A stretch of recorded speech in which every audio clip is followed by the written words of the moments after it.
Some of you have like big dreams, but your energy is like a AAA battery. Your battery got to be able to push that dream. If you got a big old dream, but you got a small engine, you're not going to be able to push it. Many of you will not be successful because you got this giant goal and no steps to go with it. Keep your dreams phenomenal. Keep your vision phenomenal. Keep it phenomenal. If it was easy, everybody would do it. I began to realize at the end of the day, as long as there's breath in my lungs, there's hope in our hearts. Giving up's not an option. You and I and we, no matter what your unique situation, your storm, your struggle, your trauma, your abuse, your wounds, your scars, no matter what they are, and I know we've all got them on some way, somehow, some level, whatever they are, I promise you this, you are not a product of your past, you are not a product of your environment or your current unique situation, but you are always a product of how do we navigate through our storm.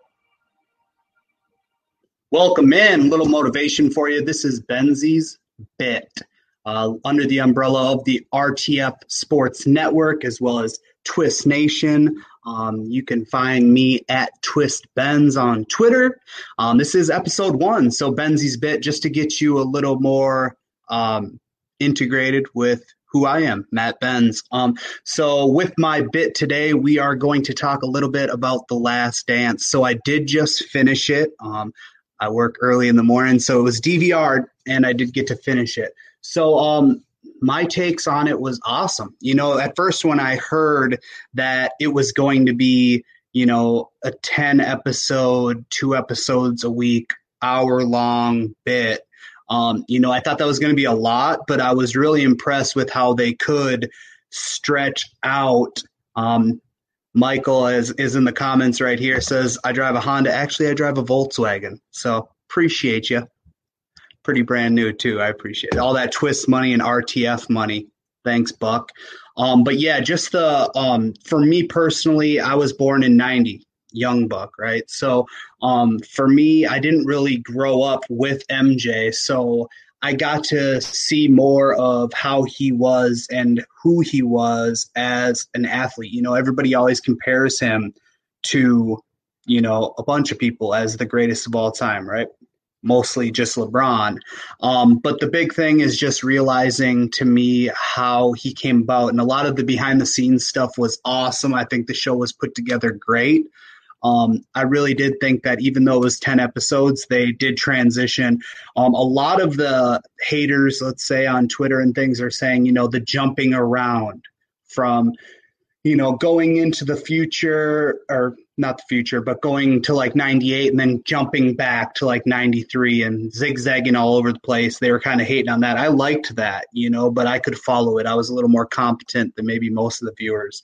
The big thing also with me is just his drive, you know, and it is very comparable to other athletes' drive, you know, the great ones. That's what it's all about. And just seeing his determination and how he can and did take over almost every game.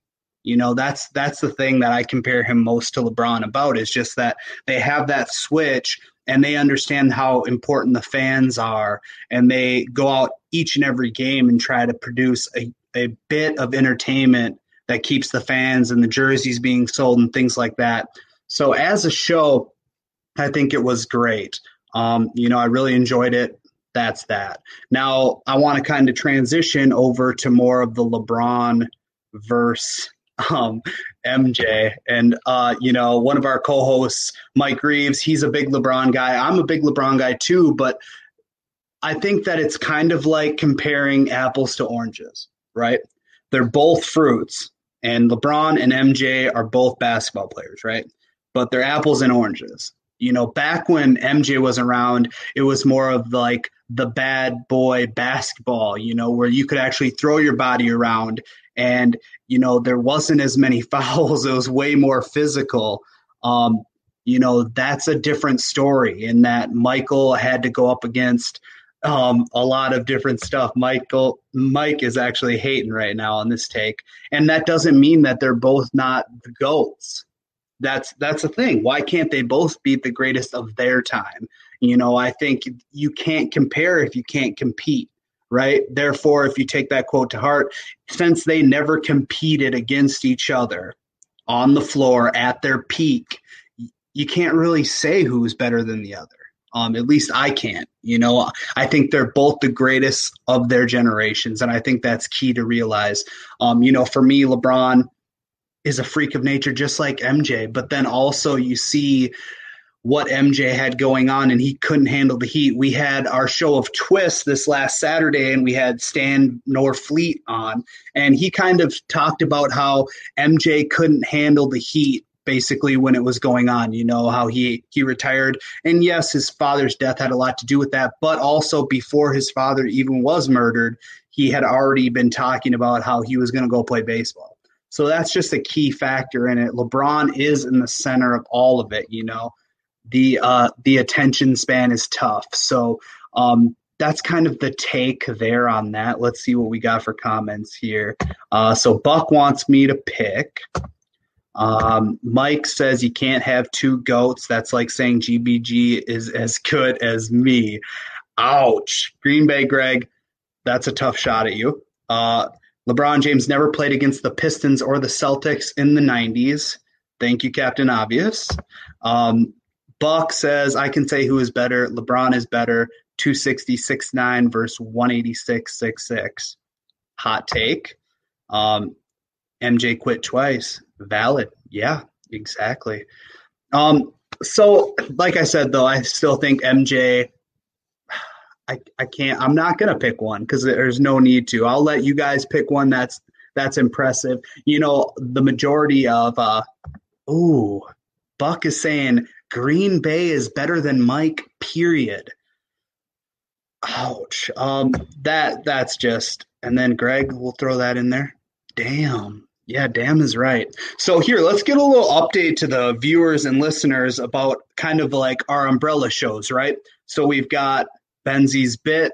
We've got Mike on the mic, which is going to be Mike Reeves. He's going to be doing his show, and it's just going to be a half-hour bits, basically. Green Bay Greg will also be doing something. Who knows? He'll probably be doing some, deep meditation type guru monk type show. He'll probably be wearing his cowboy hat like you can see right there.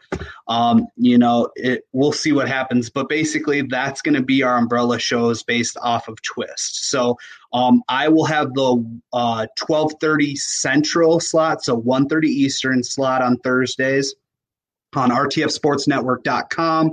And then Green Bay Greg, will have the 2 Eastern slot.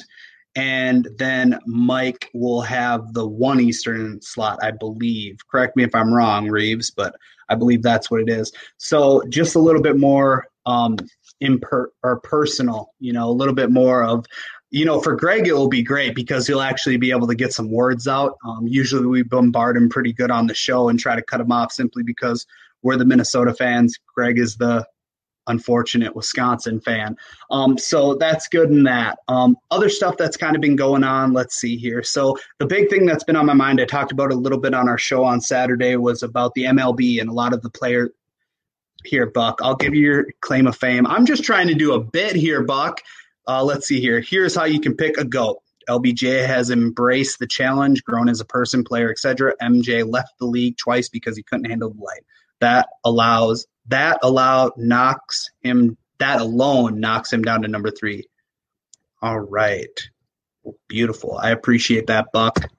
All right.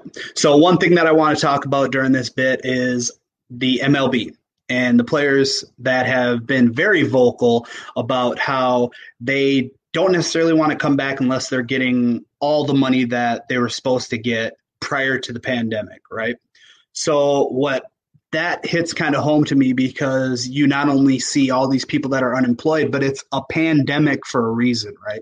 So you can't expect for things to be the same as they were prior, especially in a condensed season. You can't expect for those things. And, we're talking millions, and I get it. Entertainers, they are paid very well. But also for me, sports provide me with hope, right?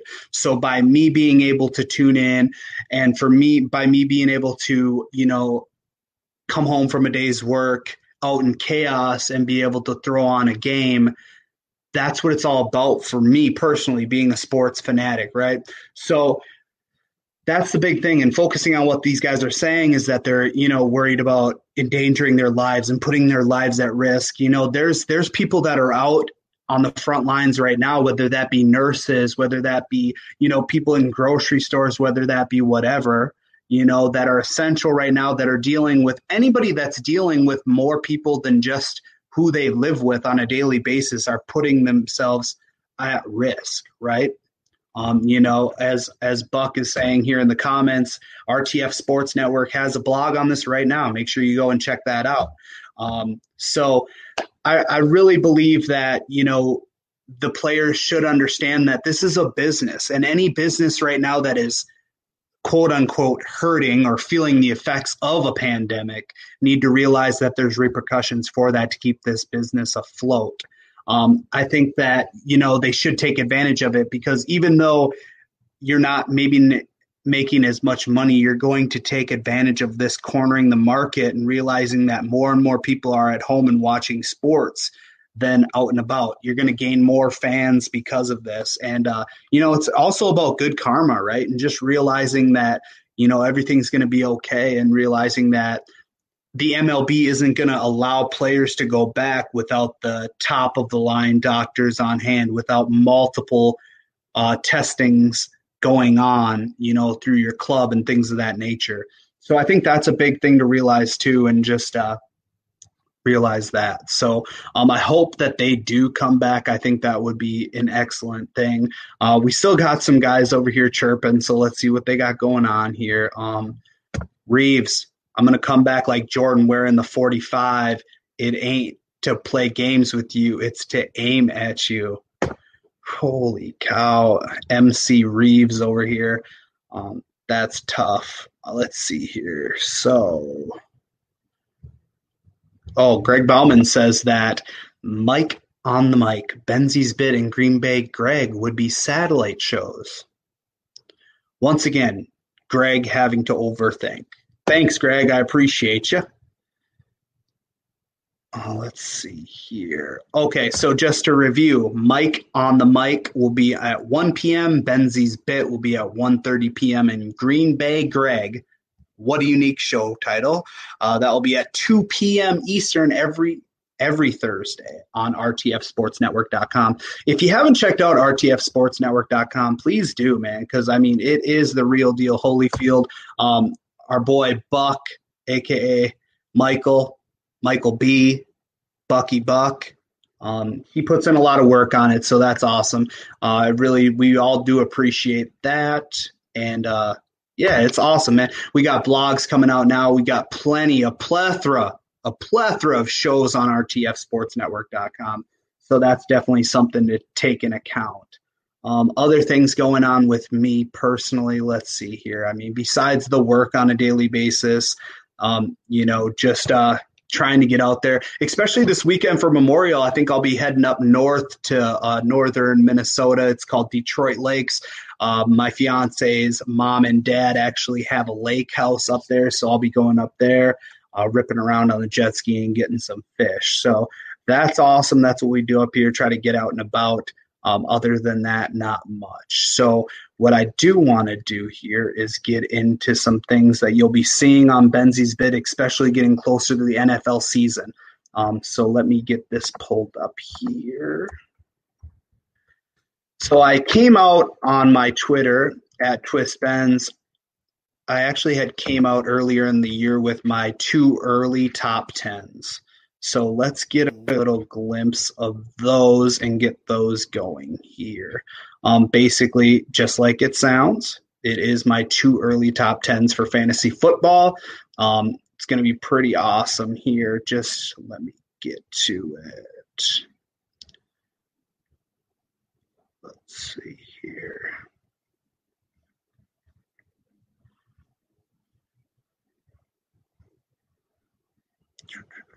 Man, all these Green Bay Greg tweets are just taking up my stuff. I don't even know why I retweet those. It's just hogwash. Let's see. Little recap of the NFL draft. I could have been made more prepared, man. This is pretty rough. Let's see here. Tanner Morgan tweets. We're getting close. Cam stuff. Boom. All right, here we go. So too early. Let's start with the 2020 wide receiving rankings. So just some fun stuff here, right? So my too early rankings for 2020 was number 5, Amari Cooper. I think that Amari will have a great year. I think that he's underrated, and I think that he will definitely be getting some love if Dak can pull his head out of his ass and realize that he's a quarterback. Number 4, I know this is interesting, but number 4, I've got can't guard Michael Thomas. I have him as my 4th ranked wide receiver, which is pretty impressive simply because he's a monster. But I also think that with more mouths to feed now, I think that he will fall a little bit. Number 3, I got T.Y. Hilton. I think the Colts are going to have a huge year. And I think that with Phillip Rivers, I think he really likes to focus in on one wide receiver and really dive in there. So I know he does still spray the ball around as a smart QB would, but I think T.Y. is going to have a heck of a year. Number 2, I have Mike Evans. I think Tom Brady as the GOAT. I think that he will have a great year, and it will be a lot better than Jameis Winston trying to chuck the rock. And then number 1, DeAndre Hopkins. Him and Kyler with the connection, I think that will be elite, and that's what I like there. So Buck still believes that Detroit Lions are going to be the division champs. We'll just throw that out there. Man, I can't believe he's the founder, creator of RTF Sports with that take. That's just, I'll show it again. That's disgusting. All right, back to my too early takes. We'll go to the running back position. Number 5, Zeke. Number 4, Nick Chubb. Number 3, Derrick Henry. Number 2, Austin Eckler. And number 1, CMC, Christian McCaffrey. I think that's self-explanatory in of itself. I would love to have Dalvin Cook in my top 5, but unfortunately, with the injury-prone situation, obviously, if he stays healthy for a season, he's easy top 5, things like that. Mike Reeves responding to Bucks, Detroit Lions division champs. I mean, Mike Reeves has been saying this, that he will literally cut his nipple off live. Of course, everything's got to be live for the fans. He will cut his nipple off if Detroit wins the division. Greg, on the other hand, will rip his nipple ring out if the Lions win the division. So, bloodshed if that miracle happens. Let's go into QB rankings. Buck, I bet you can't guess who I have as a number 1. Yeah, you heard it here first. Patty Mahomes. But let's start at 5. Number 5, Drew Brees. Number 4, Russell Wilson. Number 3, Lamar Jackson. 2, Kyler Murray. 1, Patrick Mahomes. Yeah, that's that. You know what I mean? It's just I love showing this because this is great. So much proof here.